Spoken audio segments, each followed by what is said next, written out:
the Signatures and Finisher podcast. I'm your host, half of the greatest tag team champions of all time. I'm DSWalk.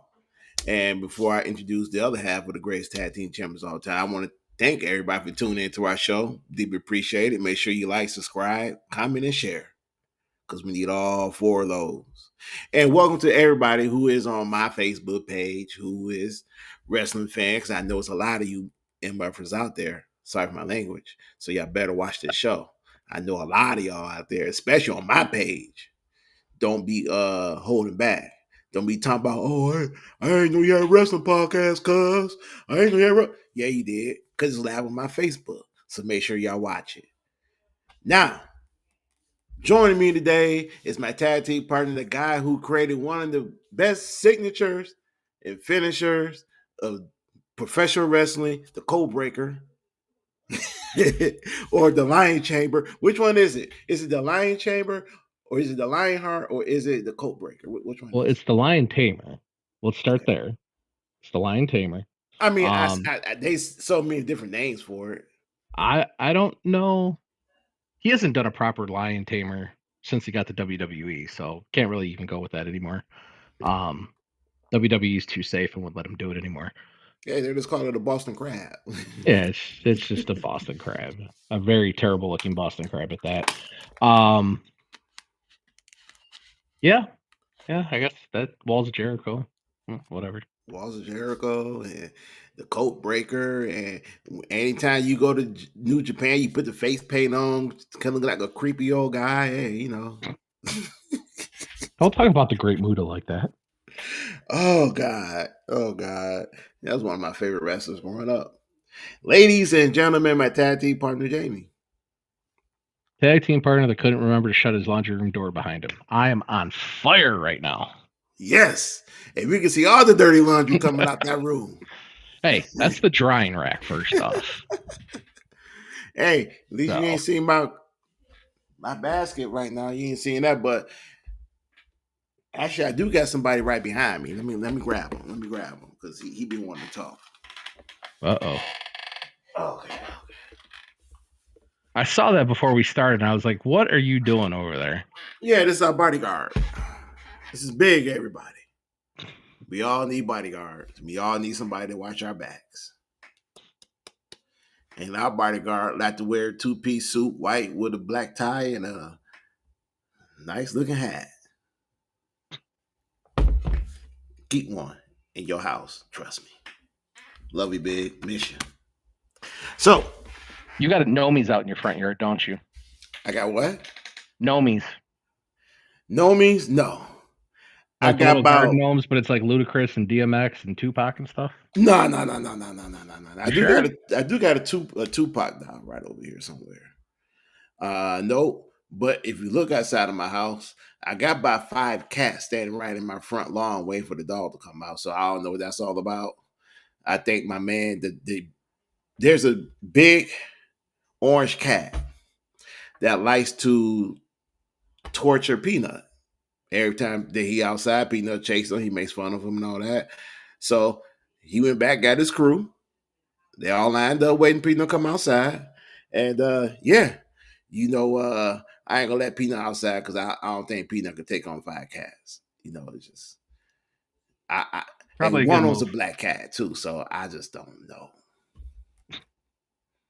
It's a white and black cat. It's a black cat. It's an orange one, and then there's this white and gray one, and then there's all white one. So I don't feel too comfortable putting Peanut out there. He might can get 1, but he can't get 5, and they look about big as him. And he's a mix of he's a Chihuahua mix, so ain't no way I'm gonna do that. Just like the 100 people versus a gorilla kind of thing. Yeah. I got you. Yeah. I got you. Yeah, don't get me wrong. Like, if I feel froggy, I'll put him out there. I just don't think he'll win, but I ain't feeling froggy. And plus, his dad would be mad if he come back and see his dog out there, and the wife would probably make me sleep on the couch with Peanut out there and getting his butt kicked, and I don't do nothing. So we ain't doing that today. We ain't doing that today. Good call. Yeah, yeah. So on today's show, we're gonna talk about some wrestling news, things that's been happening around professional wrestling. News and stuff like that. Like for example, did y'all see the picture of Chris Jericho? Did you see the picture of Chris Jericho? Which one? The one that he's in shape. No, because I was gonna say the one I saw, he has like the concave chest thing going again. So that was the concerning part. And I'm like, if he's putting this much effort, because I had read last week that he was getting in shape, but I hadn't seen any pictures. And I'm like, if he's getting that much in shape, he's coming back to the WWE Yeah, because he's not going to put that kind of effort in for TNA or for AEW anymore. No, you're right. He won't. He won't. He won't. No, but he posts some pictures on Instagram, and he Let me is take a look. Because yeah, the ones I saw are like his AEW ones were like the inside of his chest, like the sternum area is like yeah. concave. And you're like, Yeah. your body's not even supposed to look like that. Nah, nah, nah, Let's nah, see. nah. He posted. He looks in shape. He just looks very different.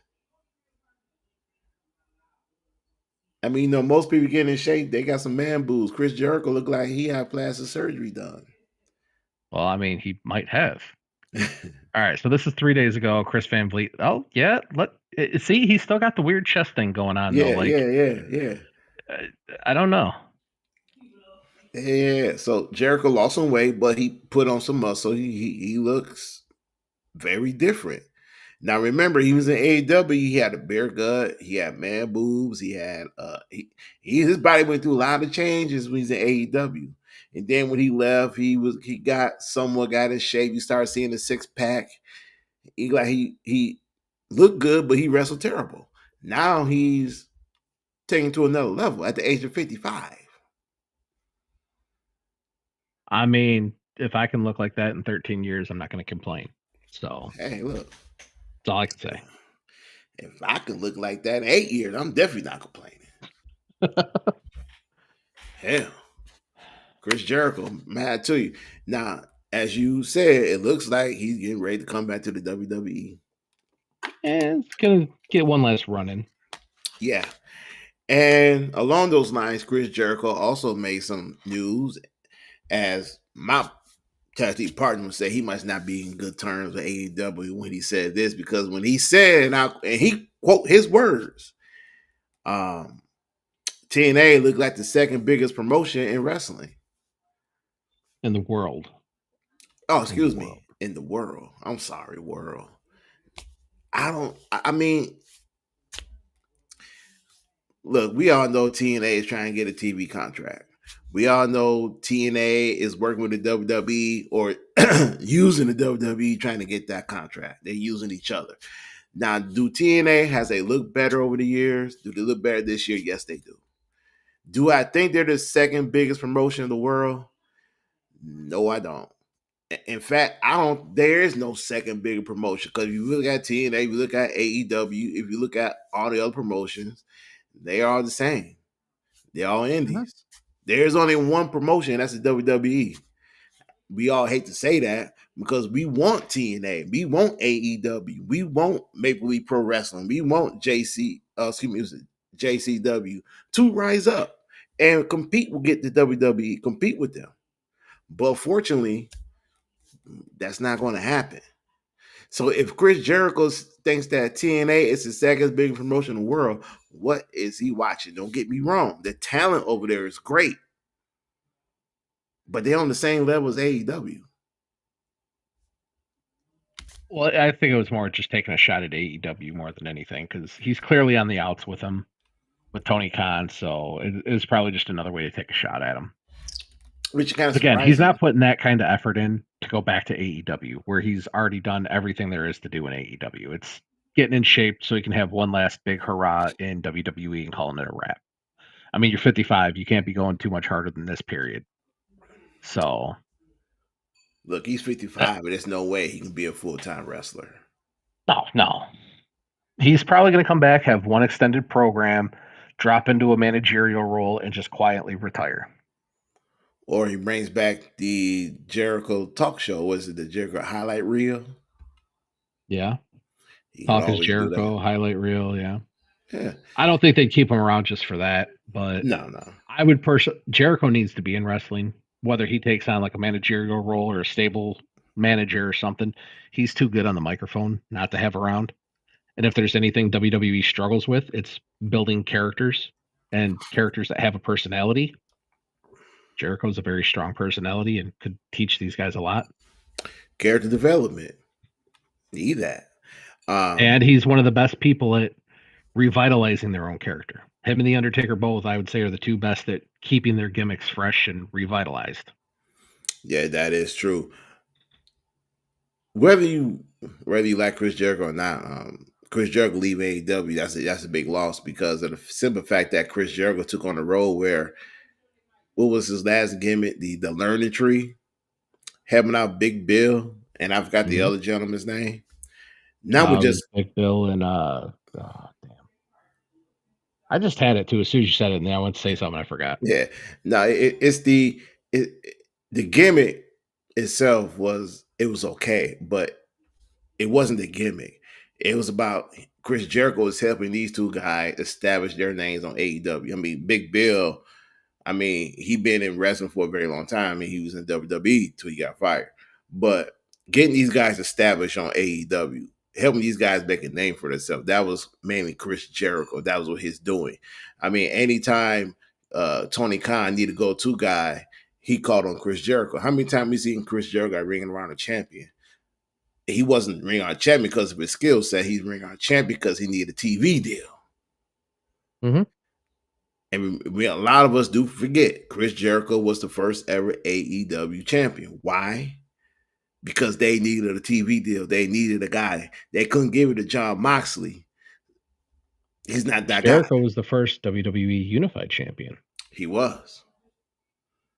And one thing we also have to admit, Chris Jericho is good for business. Chris Jericho's very good for business. Yeah, good for even business. Even if you hate him, you're still going to talk about him. Yeah, and that's one thing a lot of us don't mention, that he is good for business when he's champion, and he's good with the younger wrestlers, whether it was Jade Cargo when she was there, or whether it was Sammy Guevara, who he helped out tremendously. Chris Jericho is good for young talent. Chris Jericho knows how to get the best out of young talent. Well, he's a good locker room guy too. I mean, he stands up for the talent. I mean, he beat the hell out of Goldberg. He got into a fight with Brock Lesnar over the Randy Orton thing. But yeah, people that saw the fight will tell you he beat up Goldberg. Like, there's no disputing of, oh, it was back. No, he beat up Goldberg. Yeah. Like, he stands up for the guys he's going to fight.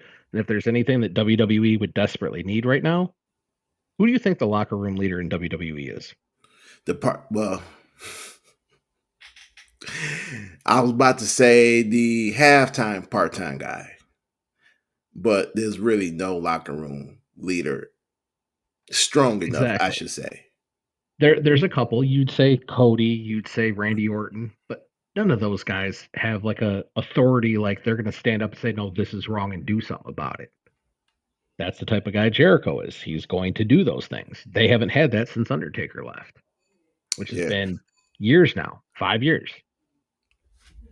So I was about to say, what I was talking about was Roman Reigns and Seth Rollins, but fortunately they're not there right now. And Roman Reigns, because he wrestled less, he's not even in the locker room. And Seth Rollins, because he's injured. Yeah, I just saw earlier CM Punk and Roman got another TV movie or something. TV movie. They got another movie or something they just signed on for. Yeah, was it Zootopia 2? Zootopia? Zootopia 2, yeah. I didn't read what movie it was. I was like, I honestly don't care, and just kept going. they would voice characters of two zebra friends. That's gonna be interesting. Because even off the camera, Roman Reigns is not a big fan of CM Punk's. So I don't know how that's gonna work, but hey, money rules over everything. Yeah. I look forward to Chris Jericho coming back to the WWE. Just like what you're saying, for me, it's all about the locker room. It's all about, I believe Chris Jericho could be the one that said, hey, this story is not going to work with this guy or this woman.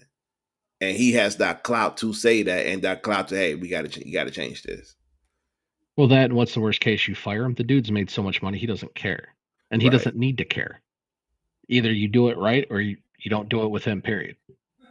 And Right. I think if they were to use him and have him form a stable, it needs to be similar to what Heyman has.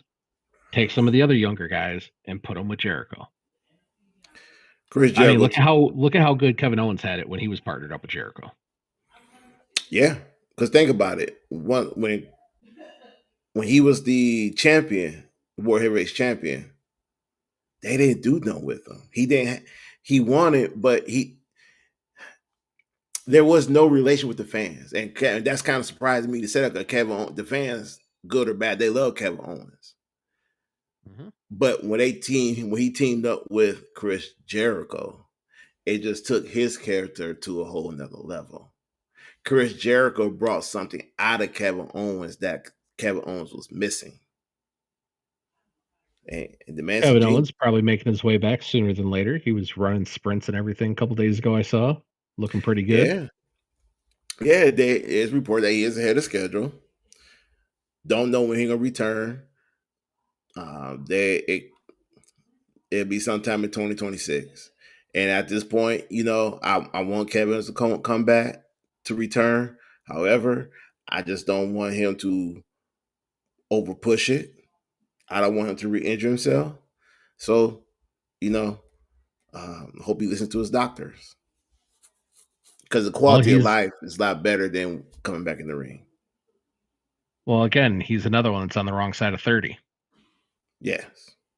So they've got to have a big push on younger talent because again, like we talked about on the WrestleMania poster, youngest guy on that poster is 40 years old. Yeah. And this is why I would like. Hopefully, it's true that with Chris Jericho come back, Chris Jericho gonna push the younger talent. Hmm? Well, because he doesn't need to do anything Right. anymore. He doesn't. There's no titles that he needs to win or anything like that. So pay him a bunch of money, use him to put over talent. Yeah. Yeah. That's it. That'd be sweet. Um, Tegan Knox.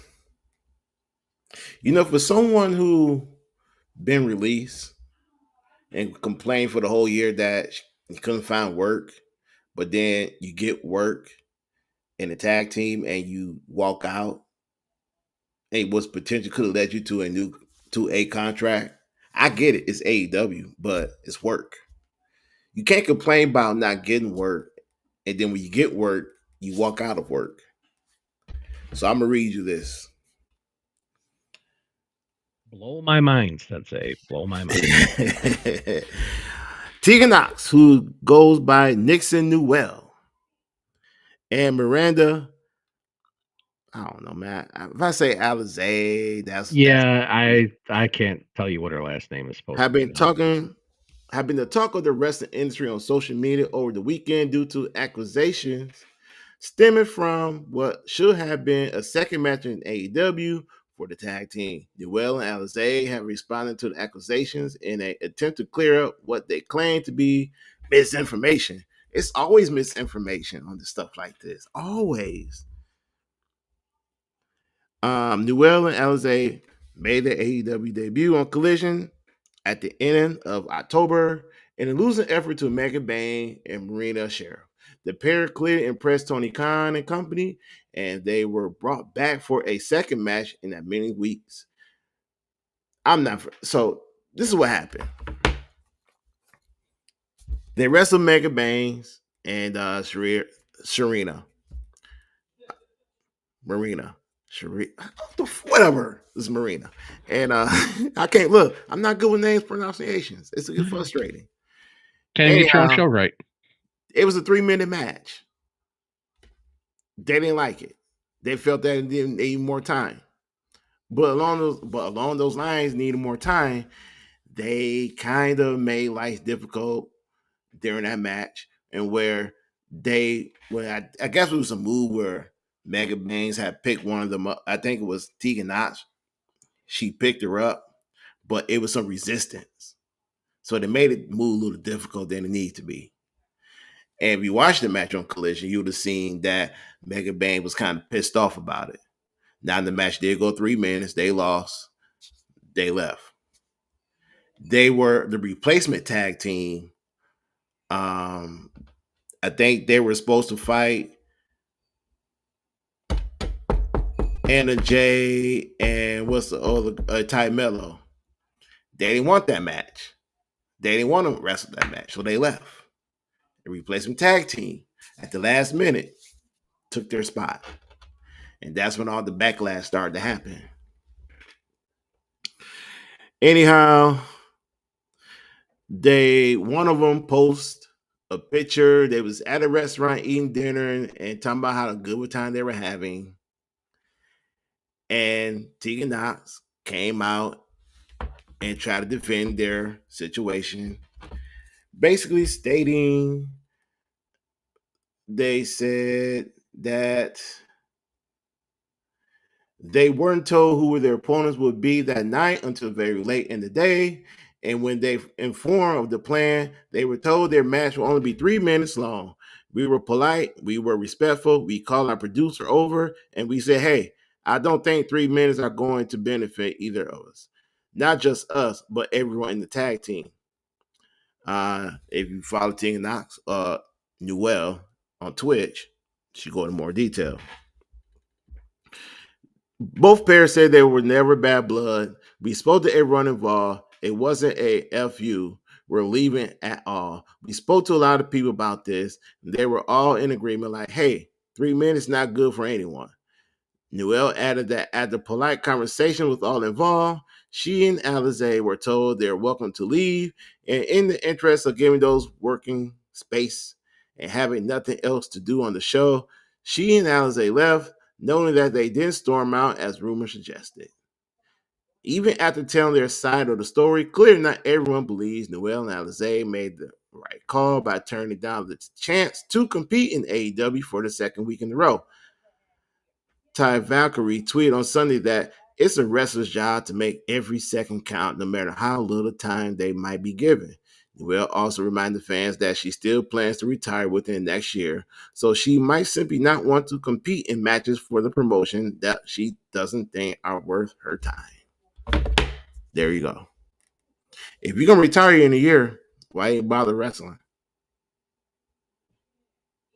I'm just still trying to figure out what I cared about in the last 3 minutes of you talking. Nothing. Exactly. I just want to know. Care. I just want to know because in AEW, and Dad said this, anytime if you're a newbie into the company, they give you 3 minutes to wrestle. And if you knew that going in, what's the problem? Yeah, but that's a problem with AEW. Like, who are you? Like, you want somebody to showcase what they can do in 3 minutes? Come on. You'd have better luck saying go out there for 15 minutes and show us that you can actually hold yourself for 15 minutes in a match. 3 minutes, anybody can throw a couple moves in. I mean, look what you did with Jay Cargill. Anybody can look good in 3 minutes. Yeah, I thought 3 minutes was just the intro and get into the ring. I mean, if you're half of the WWE locker room, it's 3 minutes just to get out to the ring, sure.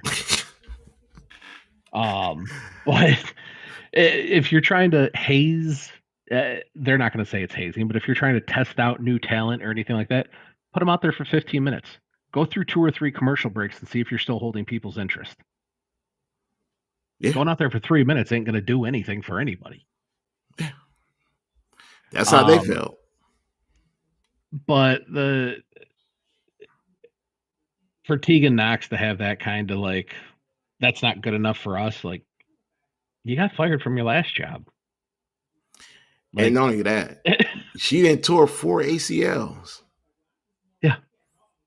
Like, you should probably take the chances that you're given, but at the same time, I just don't care. I mean, like I just kind of feel, if you're gonna complain about booking and you ain't getting no work, and you get work and you complain about it and you don't like it, you got to check. Look they have an example to go to. They had tag team champions in WWE that decided, oh, we don't like this, we're just gonna walk out of the company. One of them goes to another company, becomes women's world champ for who knows how long, then comes back to WWE, gets a bunch of upper main card events, gets the world title again, and then has to drop it because she's pregnant. The other one goes to another company, gets paid the most money of any woman ever, and is just collecting insignificant titles. Yeah, but the difference is, though, We're complaining about their booking, how they been, how she's getting like 15 titles and they don't even matter. She's complaining about just getting a paycheck. It's So true. you basically turning down money instead of taking the money. I mean, And I'm you, the first one to say I don't know why people would book Mercedes Monet because I don't think she's good at all. But I don't understand why people booking Mercedes Monet and giving them their championship, knowing that she is never going to defend it. I mean, she did apparently defend. I saw the Better You women's title, or I think that's what it was called. Let me see if I got that one right. I want to just hack that name up, but I'm pretty sure it was like the Better You women's title. Let me see. I didn't know that exists. Anyway, apparently that's one of her 12 titles or whatever she has. We She's sound like all such wrestling experts when we're like, yeah, I have no idea what this is. Better You women's title. Hey, Watch, this. I probably got by like AI or something. Oh, the Bestia. Sorry, not the Better You. She defended her Bestia Women's Championship on November 11th Again, I didn't know that in existed. Italy. She was in Italy. That's why we have no Wow. idea. Who did Because I she didn't even know wrestle? they knew what wrestling was in Italy. Uh Queen Maya. Queen Maya in Italy last night. Well, technically like 2 nights ago because of the way, the time change. But yeah. That's what the highest paid women's wrestler in the world is doing. Not Rhea Ripley or Bianca Belair or Io or Tiffany or any of those. Just your 12 belt champion of Mercedes Monet in Italy defending her Bestia title. Where did they come up with these names? Where did they come up with these names? Friday, she's wrestling for the Better Homes and Gardens title. I thought it was a Home Depot title. It might be Builder Square. I don't know. Or Lowe's. Or maybe it'll be wall side windows. Magic Windows. We're making too many Michigan references. People aren't going to know what's going on here now.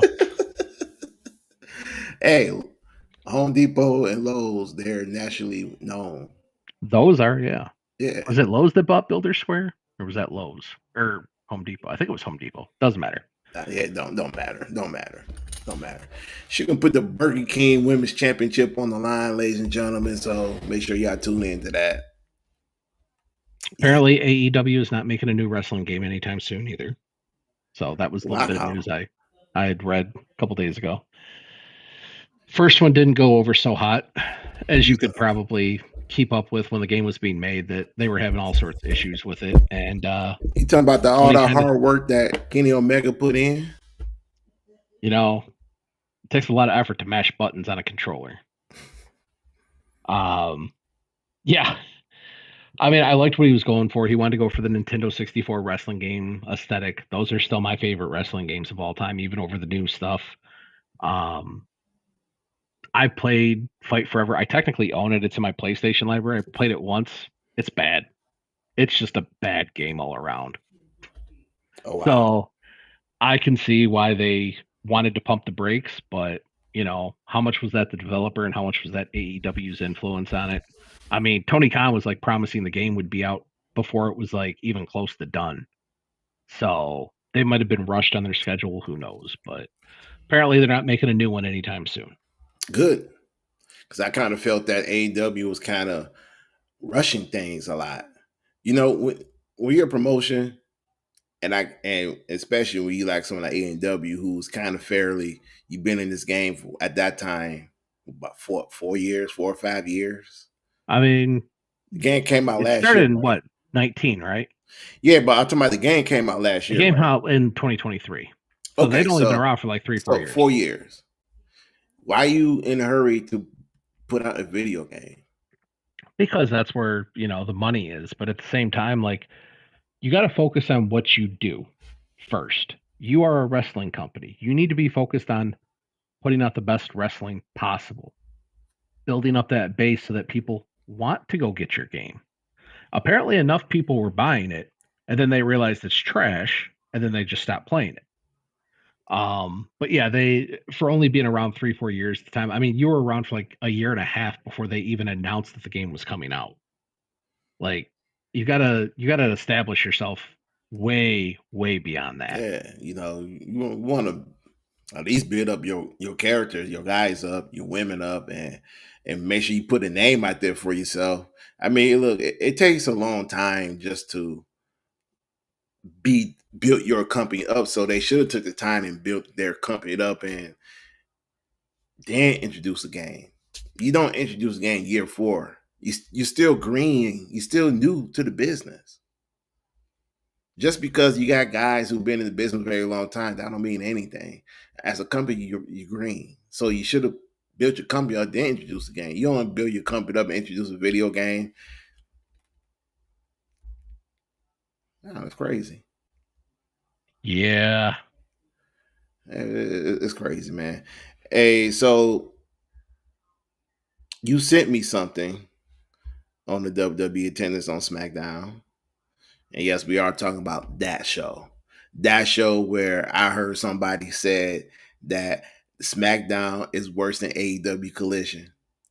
And SmackDown might be the worst wrestling show on TV. I don't know about that. I mean, I kind of put SmackDown Collision, they about to tie to me. But yeah, when you hit under a million views and well, so under a million of TV audience, and anytime you went from selling out the arenas with 18,000, 20,000 people, and your champion is Cody Rhodes, and now you towards the end of 2025, and you're only drawing 4,200 people in an 18,000 seat arena, and your champion is Cody Rhodes. Yeah, that's Let's kind of just bad. say them announcing that John Cena's last SmackDown was X was the dumbest thing they could have done. Because now people know it's like, hey, well, we don't need to watch SmackDown the rest of the year. Like Cena's gone. Like SmackDown's a waste. Like I get what they were trying to do. They were trying to hype up, his last show, but at the same time, Cody's your champ. People don't care. He's like stale bread.